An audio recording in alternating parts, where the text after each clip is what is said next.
صلاة التراويح.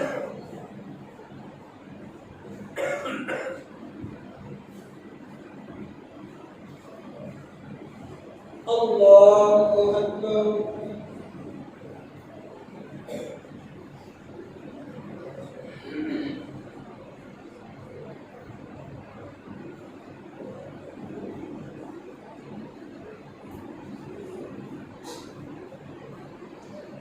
الحمد لله رب العالمين الرحمن الرحيم مالك يوم الدين إياك نعبد وإياك نستعين اهدنا الصراط المستقيم صراط الذين أنعمت عليهم غير المغضوب عليهم ولا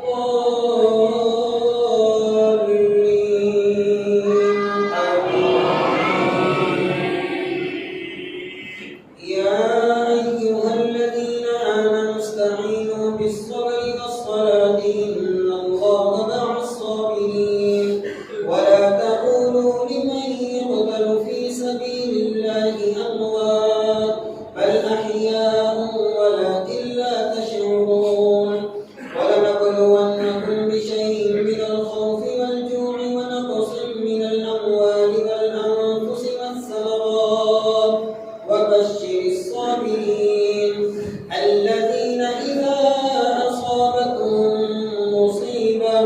قالوا إنا لله وإنا إليه راجعون أولئك عليهم صلوات من ربهم ورحمة وأولئك هم المهتدون إن الصفا والمروة من شعائر الله فمن حج البيت أو اعتمر فلا جناح عليه أن يطوف بهما ومن تطوع خيرا فإن الله شاكر عليم إن الذين يكتمون ما أنزلنا من البينات والهدى من بعد ما بيناه للناس في الكتاب أولئك يلعنهم الله ويلعنهم اللاعنون إلا الذين تابوا وأصلحوا وبينوا فأولئك أتوب عليهم وأنا التواب الرحيم إن الذين كفروا وماتوا وهم كفار أولئك عليهم لعنة الله والملائكة والناس أجمعين خالدين فيها لا يخفف عنهم العذاب ولا هم ينظرون وإلهكم إله واحد لا إله إلا هو الرحمن الرحيم إن في خلق السماوات والأرض واختلاف الليل والنهار والفلك التي تجري في البحر بما ينفع الناس وما أنزل الله من السماء من ماء فأحيا به الأرض بعد موتها وبث فيها من كل دابة وتصريف الرياح والسحاب المسخر بين السماء والأرض لآيات لقوم يعقلون ومن الناس من يتخذ من دون الله أندادا يحبونهم كحب الله والذين آمنوا أشد حبا لله ولو يرى الذين ظلموا إذ يرون العذاب أن القوة لله جميعا وأن الله شديد العذاب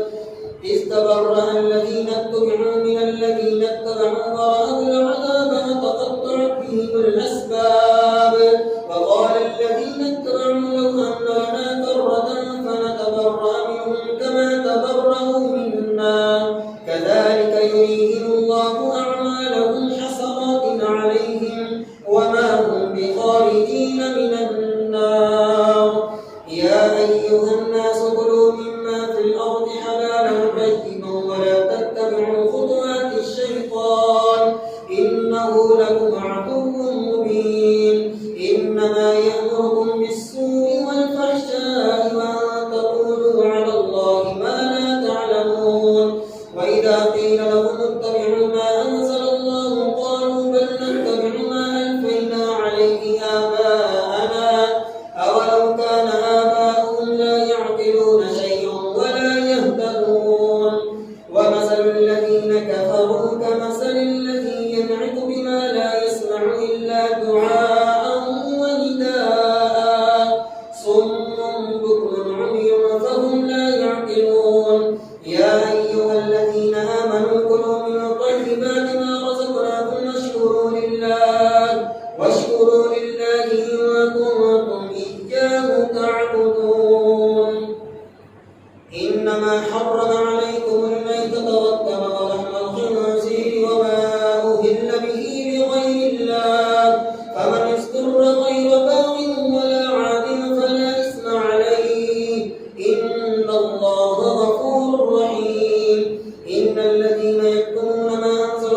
أولئك الذين اشتروا الضلالة بالهدى والعذاب بالمغفرة فما أصبرهم على النار ذلك بأن الله نزل الكتاب بالحق وإن الذين اختلفوا في الكتاب لفي شقاق بعيد. الله أكبر.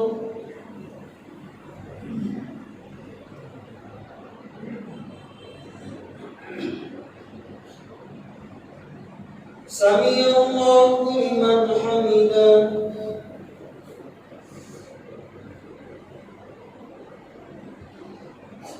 الله أكبر.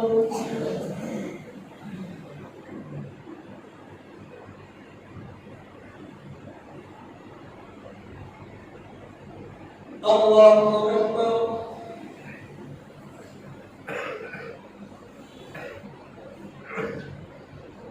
الله أكبر.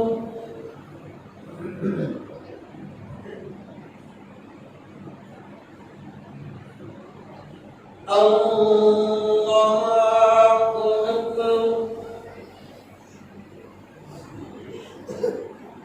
الحمد لله رب العالمين الرحمن الرحيم مالك يوم الدين إياك نعبد وإياك نستعين اهدنا الصراط المستقيم صراط الذين أنعمت عليهم غير المغضوب عليهم ولا الضالين.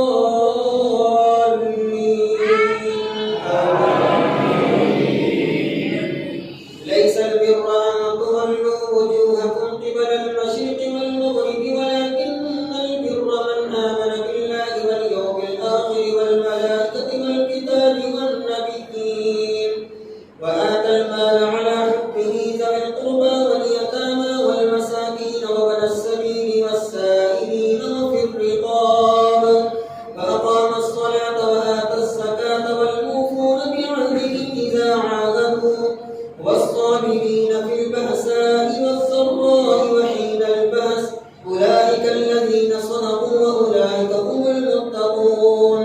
يا أيها الذين آمنوا كتب عليكم القصاص في القتلى الحر بالحر والعبد بالعبد والأنثى بالأنثى فمن عفي له من أخيه شيء فاتباع بالمعروف وأداء إليه بإحسان ذلك تخفيف من ربكم ورحمة فمن اعتدى بعد ذلك فله عذاب أليم. ولكم في القصاص حياة يا أولي الألباب لعلكم تتقون. كتب عليكم إذا حضر أحدكم الموت إن ترك خيرا الوصية للوالدين والأقربين بالمعروف حقا على المتقين فمن بدله بعدما سمعه فإنما إثمه على الذين يبدلونه إن الله سميع عليم.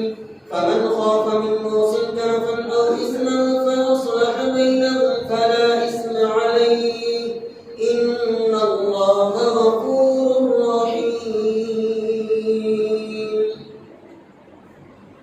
الله أكبر.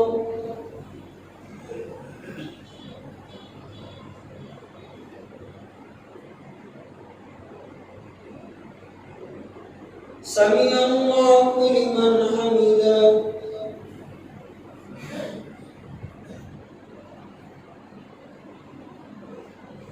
الله أكبر.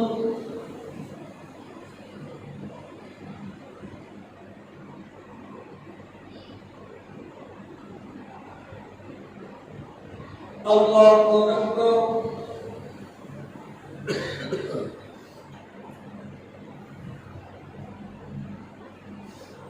الله أكبر.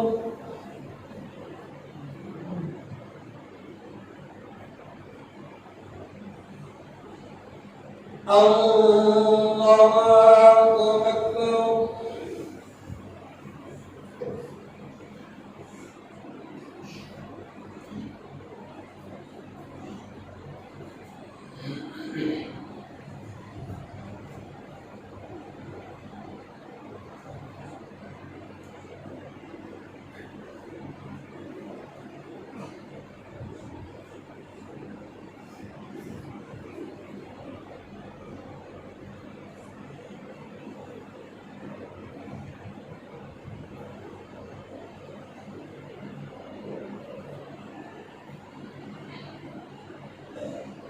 السلام عليكم ورحمة الله. السلام عليكم ورحمة الله.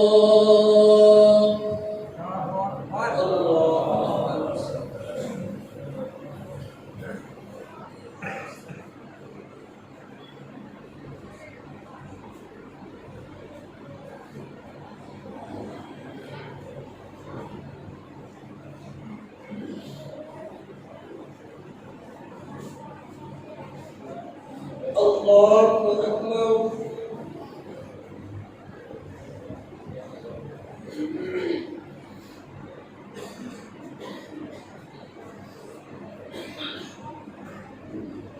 الحمد لله رب العالمين الرحمن الرحيم مالك يوم الدين إياك نعبد وإياك نستعين اهدنا الصراط المستقيم صراط الذين أنعمت عليهم غير المغضوب عليهم ولا الضالين آمين.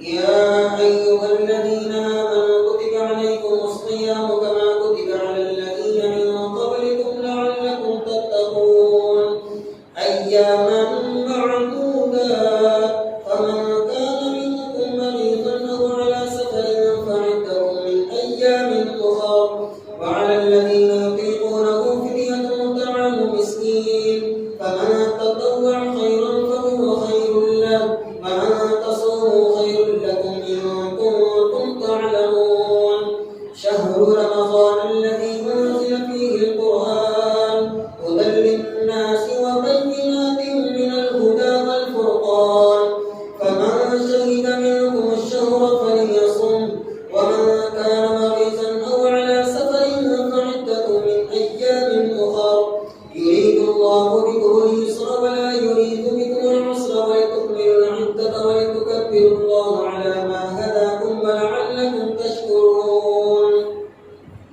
وإذا سألك عبادي عني فإني قريب أجيب دعوة الداعي إذا دعاني فليستجيبوا لي وليؤمنوا بي لعلهم يرشدون أحل لكم ليلة الصيام الرفث إلى نسائكم هن لباس لكم وأنتم لباس لهم علم الله أنكم كنتم تختانون أنفسكم فتاب عليكم وعفى عنكم فالآن باشروهن وابتغوا ما كتب الله لكم وكلوا واشربوا حتى يتبين لكم الخيط الأبيض من الخيط الأسود من الفجر ثم أتموا الصيام إلى الليل ولا تباشروهن وأنتم عاكفون في المساجد تلك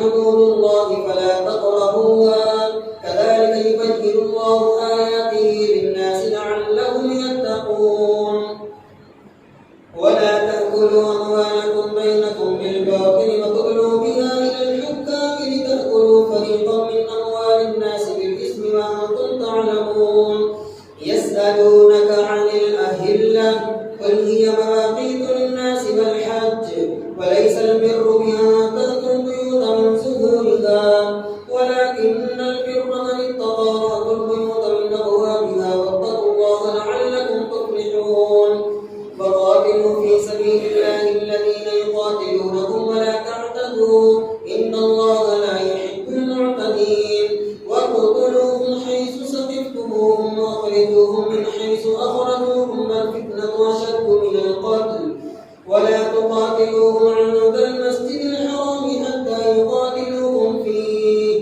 فإن قاتلوكم فاقتلوهم كذلك جزاء الكافرين فإن انتهوا فإن الله غفور رحيم وقاتلوهم حتى لا تكون فتنة ويكون الدين لله فإن انتهوا فلا عدوان إلا على الظالمين الشهر الحرام بالشهر الحرام والحرمات قصاص فمن اعتدى عليكم فاعتدوا عليه بمثل ما اعتدى عليكم واتقوا الله واعلموا أن الله مع المتقين وأنفقوا في سبيل الله ولا تلقوا بأيديكم إلى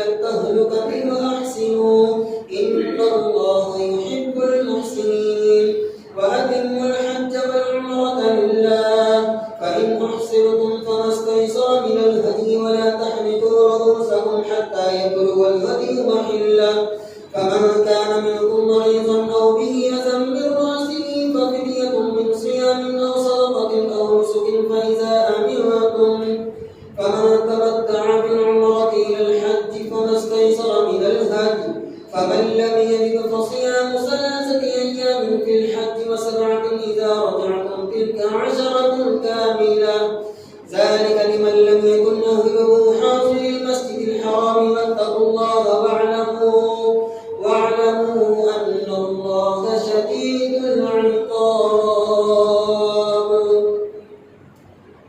الله أكبر.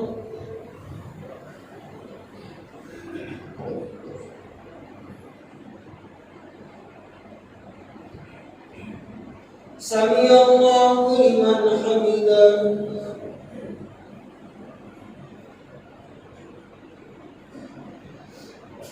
الله أكبر.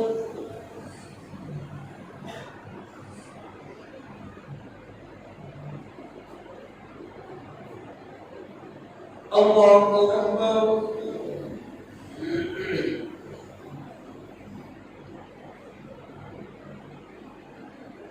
الله أكبر.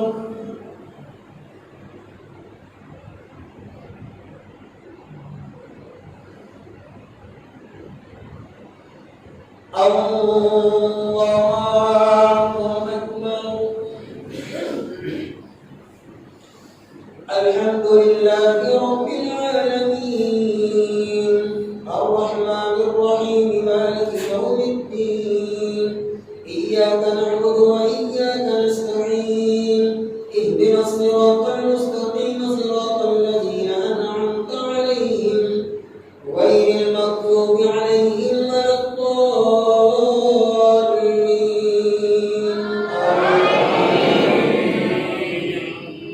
الحج أشهر معلومات فمن فرض فيهن الحج فلا رفث ولا فسوق ولا جدال في الحج وما تفعلوا من خير يعلمه الله وتصدقوا فإن خير الزاد التقوى واتقون يا أولي الألباب. ليس عليكم جناح أن تبتغوا فضلا من ربكم فإذا أفضتم من عرفات فاذكروا الله عند المشعر الحرام واذكروه كما هداكم وإن كنتم من قبله لمن الضالين. ثم أفيضوا من حيث أفاض الناس واستغفروا الله إن الله غفور رحيم. فإذا قضيتم مناسككم فاذكروا الله كذكركم آباءكم أو أشد ذكرا.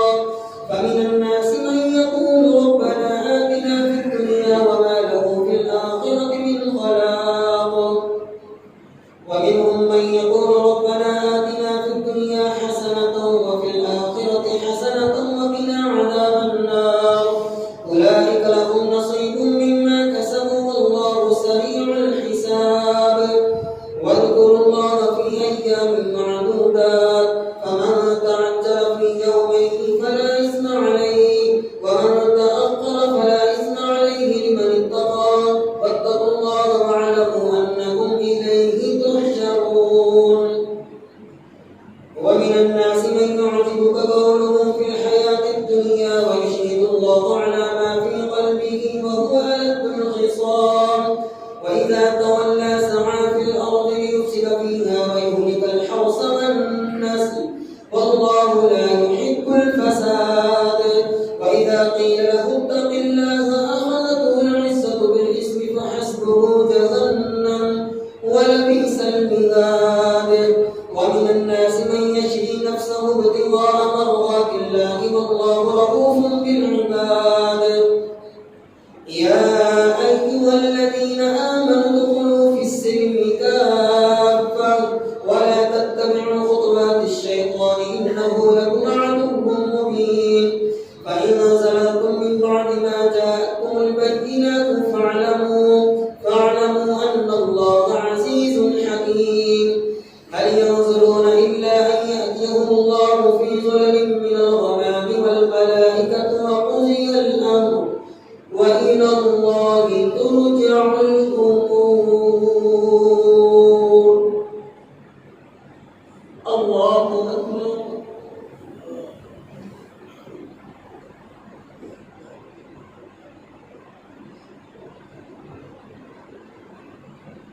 سمع الله لمن حمده.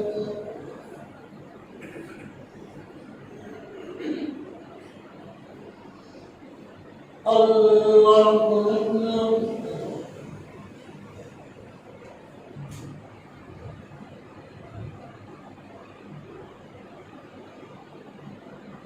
الله أكبر.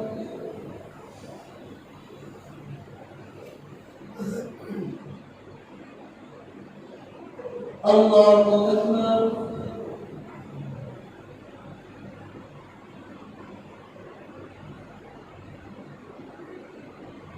الله أكبر.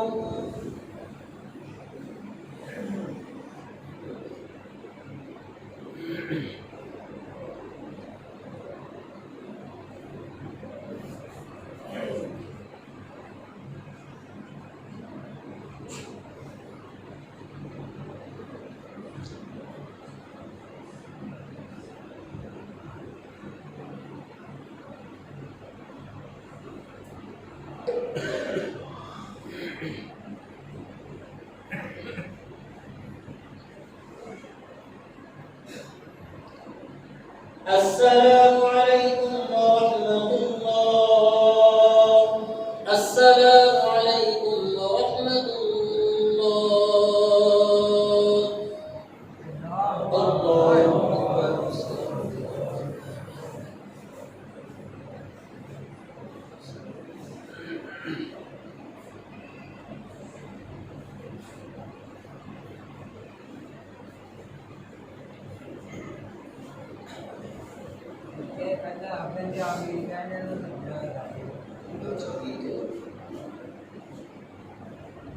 الله أكبر.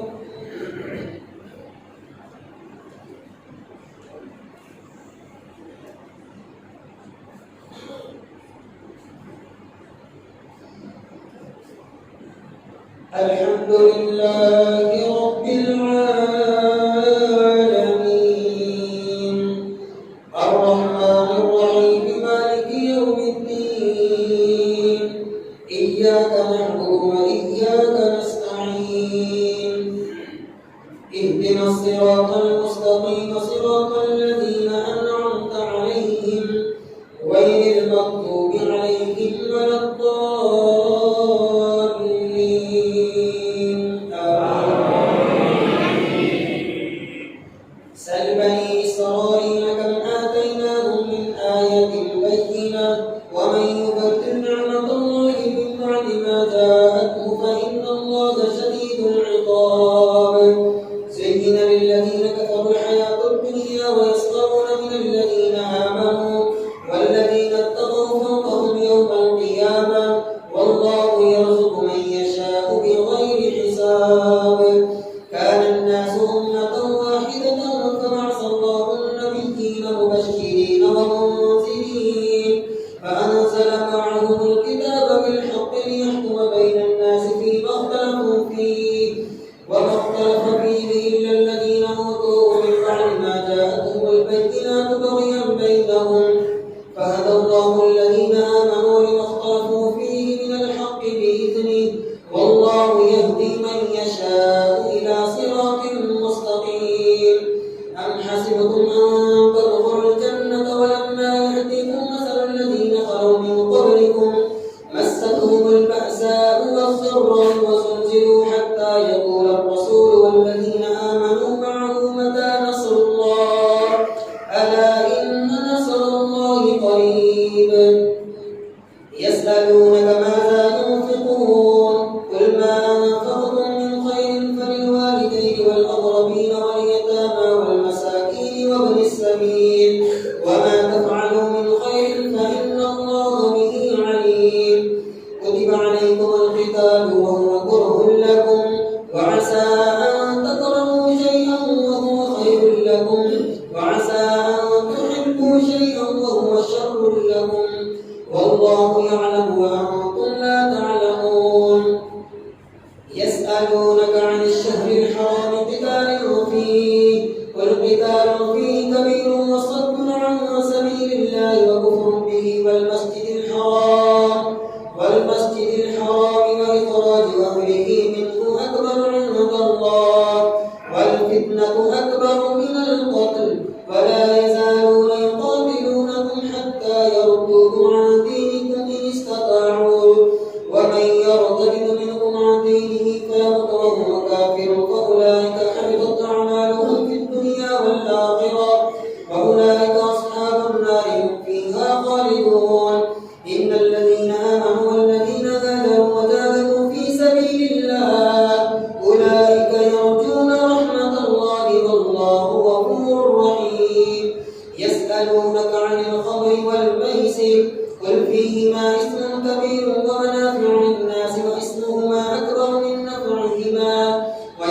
ويسألونك ماذا ينفقون قل العفو كذلك يبين الله لكم الآيات لعلكم تتفكرون في الدنيا والآخرة ويسألونك عن اليتامى قل إصلاح لهم خير وإن تخالطوهم فإخوانكم والله يعلم المفسد من المصلح ولو شاء الله لأعنتكم إن الله عزيز حكيم ولا تنكحوا المشركات حتى يؤمنن ولأمة مؤمنة خير من مشركة ولو أعجبتكم ولا تنكحوا المشركين حتى يؤمنوا ولعبد مؤمن خير من مشرك ولو أعجبكم أولئك يدعون إلى النار والله يدعو إلى الجنة والمغفرة بإذنه ويبين آياته للناس لعلهم يتذكرون ويسألونك عن المحيض قل هو أذى فاعتزلوا النساء في المحيض ولا تقربوهن حتى يطهرن فإذا تطهرن فأتوهن من حيث أمركم الله إن الله يحب التوابين ويحب المتطهرين نساؤكم حرث لكم فأتوا حرثكم أنى شئتم وقدموا لأنفسكم واتقوا الله واعلموا أنكم ملاقوه وبشر المؤمنين ولا تجعلوا الله عرضة لأيمانكم أن تبروا وتتقوا وتصلحوا بين الناس والله سميع عليم الله أكبر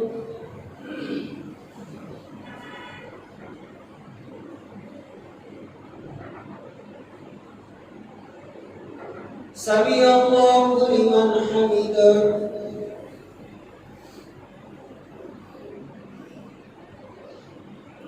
الله أكبر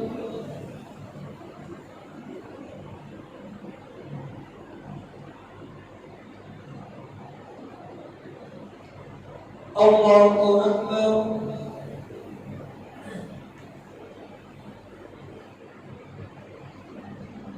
الله أكبر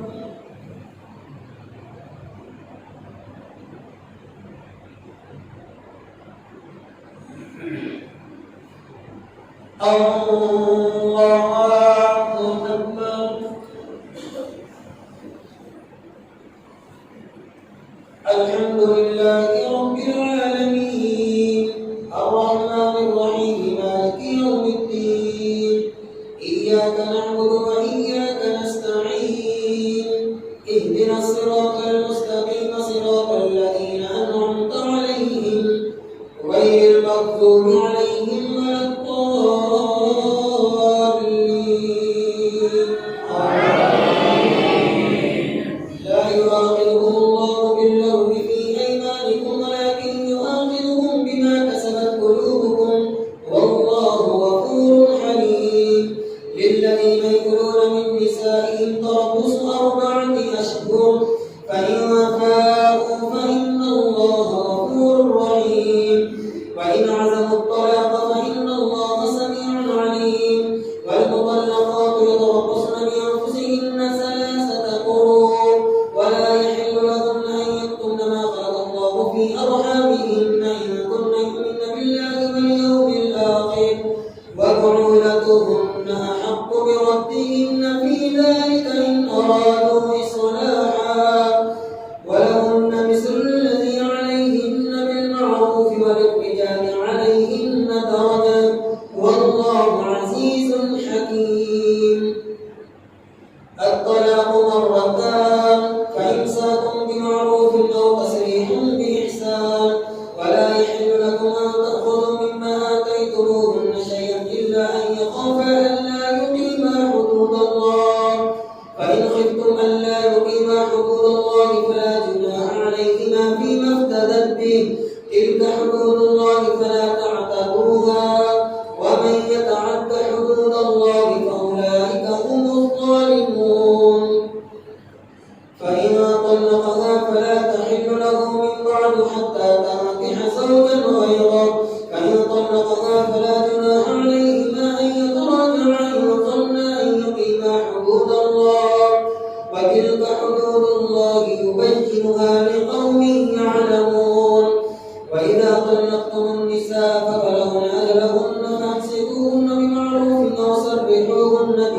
بالمعروف ولا تمسكوهن ضرارا لتعتدوا ومن يفعل ذلك فقد ظلم نفسه ولا تتخذوا آيات الله هزوا واذكروا نعمة الله عليكم وما أنزل عليكم من الكتاب والحكمة يعظكم به واتقوا الله واعلموا أن الله بكل شيء عليم.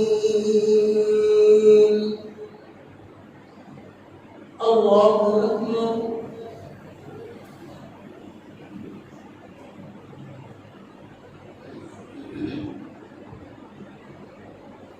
سمع الله لمن حمده.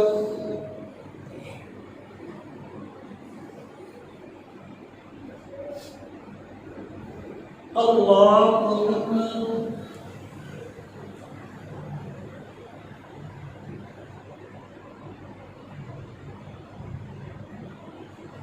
الله أكبر.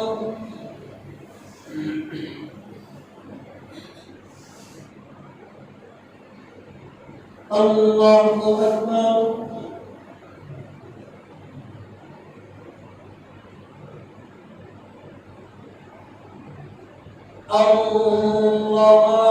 الله أكبر.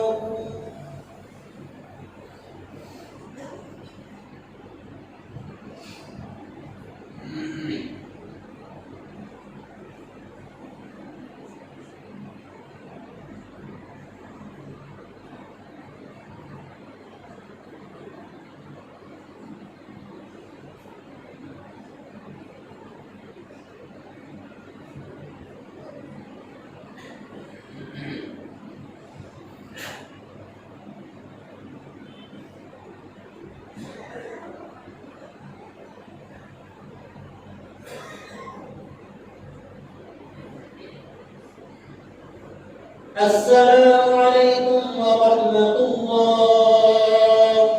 السلام عليكم ورحمة الله. الله أكبر.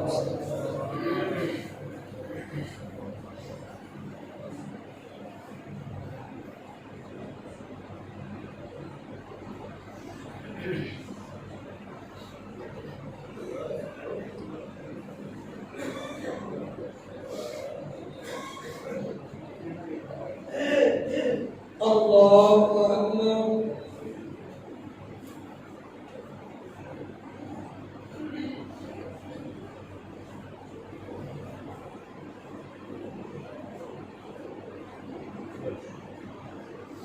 الحمد لله رب العالمين الرحمن الرحيم مالك يوم الدين إياك نعبد وإياك نستعين اهدنا الصراط المستقيم صراط الذين أنعمت عليهم غير المغضوب عليهم ولا الضالين.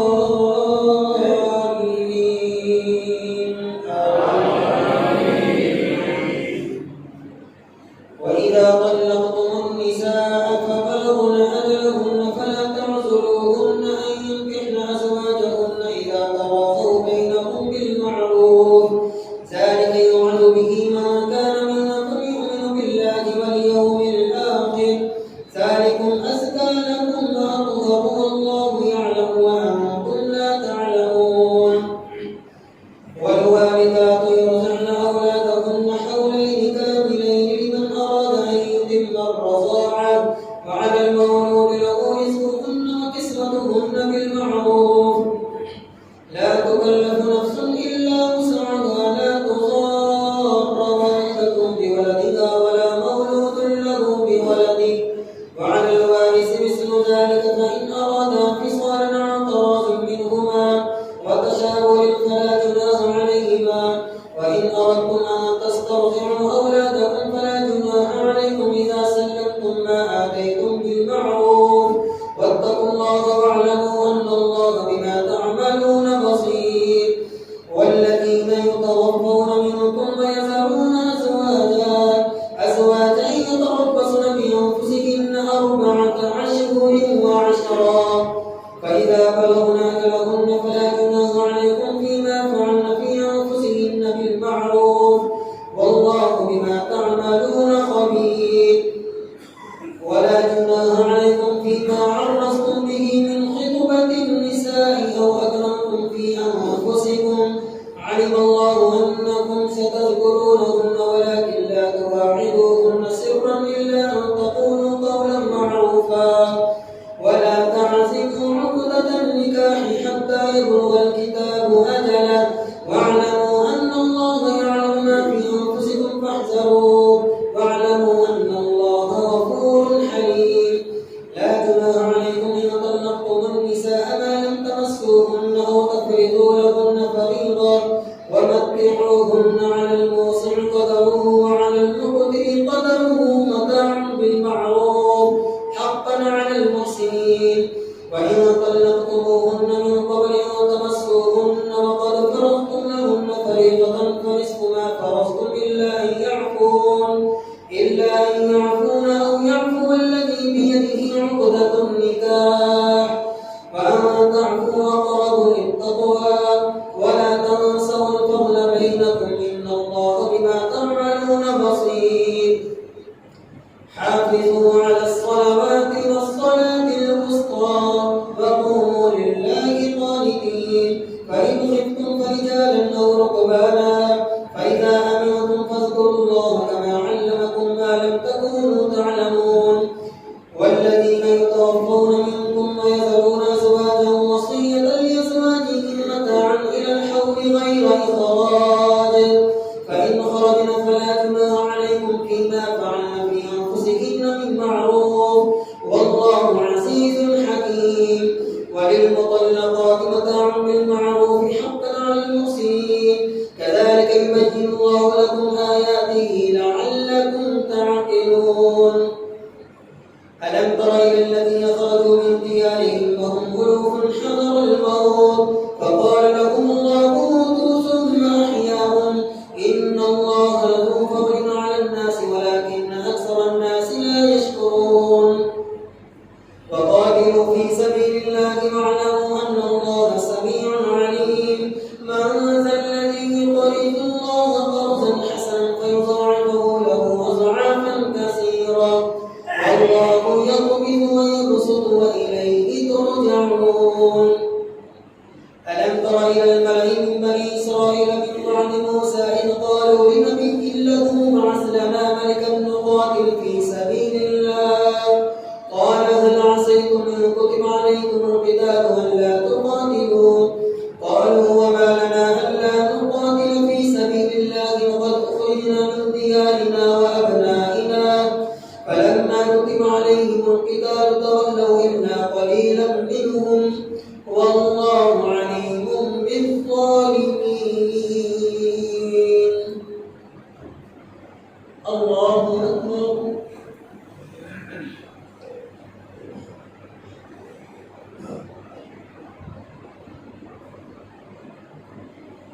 سمع الله لمن حمده.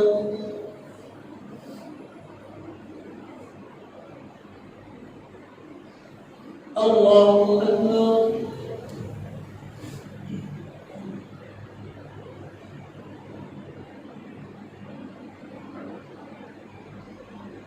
الله أكبر.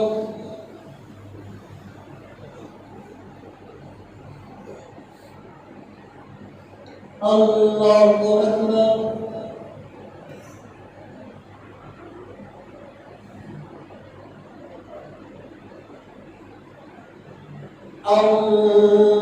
الله أكبر.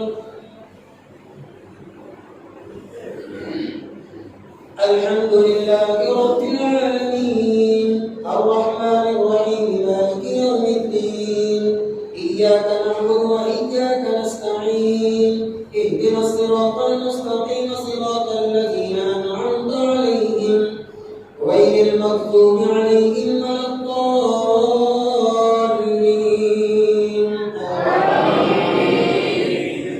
وقال لهم نبيهم إن الله قد بعث لكم طالوت ملكا قالوا أنى يكون له الملك علينا ونحن أحق بالملك منه ولم يؤت سعة من المال قال إن الله اصطفاه عليكم وزاده بسطة في العلم والجسم والله يؤتي ملكه من يشاء والله واسع عليم. وقال لهم نبيهم إن آية ملكه أن يأتيكم التابوت فيه سكينة من ربكم وبقية مما ترك آل موسى وآل هارون تحمله الملائكة إن في ذلك لآية لكم إن كنتم مؤمنين. فلما فصل طالوت بالجنود قال إن الله مبتليكم بنهر فمن شرب منه فليس مني ومن لم يطعمه فإنه مني إلا من اغترف غرفة بيده فشربوا منه إلا قليلا منهم. فلما جاوزه هو والذين آمنوا معه قالوا لا طاقة لنا اليوم بجالوت وجنوده قال الذين يظنون أنهم ملاقو الله كم من فئة قليلة غلبت فئة كثيرة بإذن الله والله مع الصابرين. ولما برزوا لجالوت وجنوده قالوا ربنا أفرغ علينا صبرا وثبت أقدامنا وانصرنا على القوم الكافرين.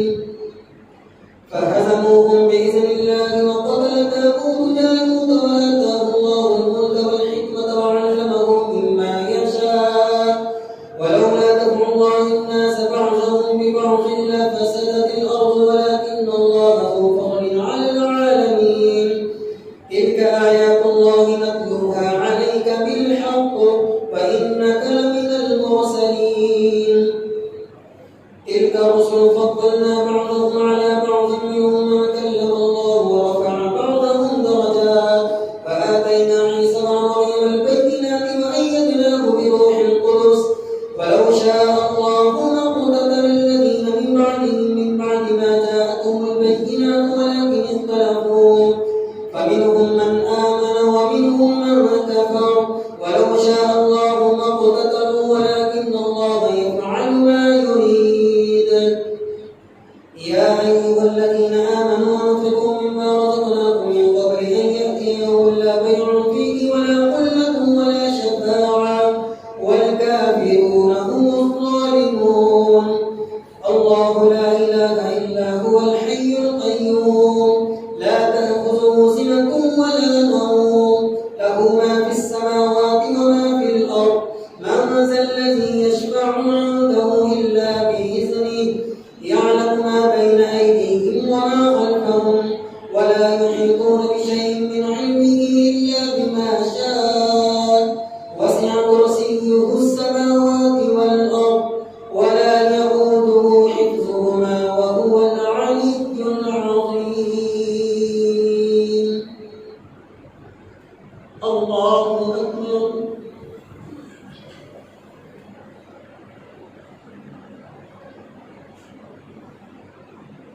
سمع الله لمن حمده.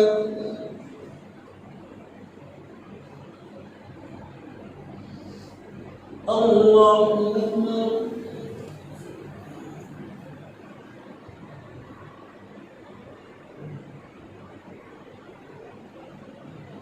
الله أكبر.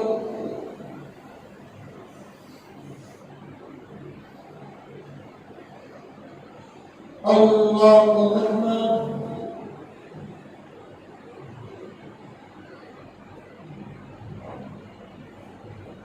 الله أكبر.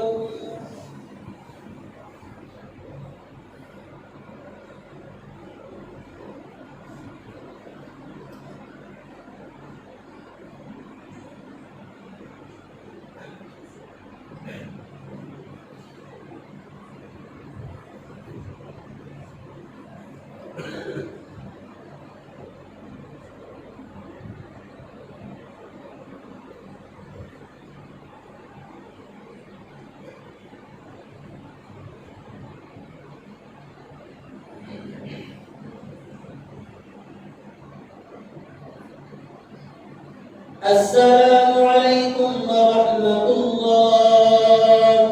السلام عليكم ورحمة الله.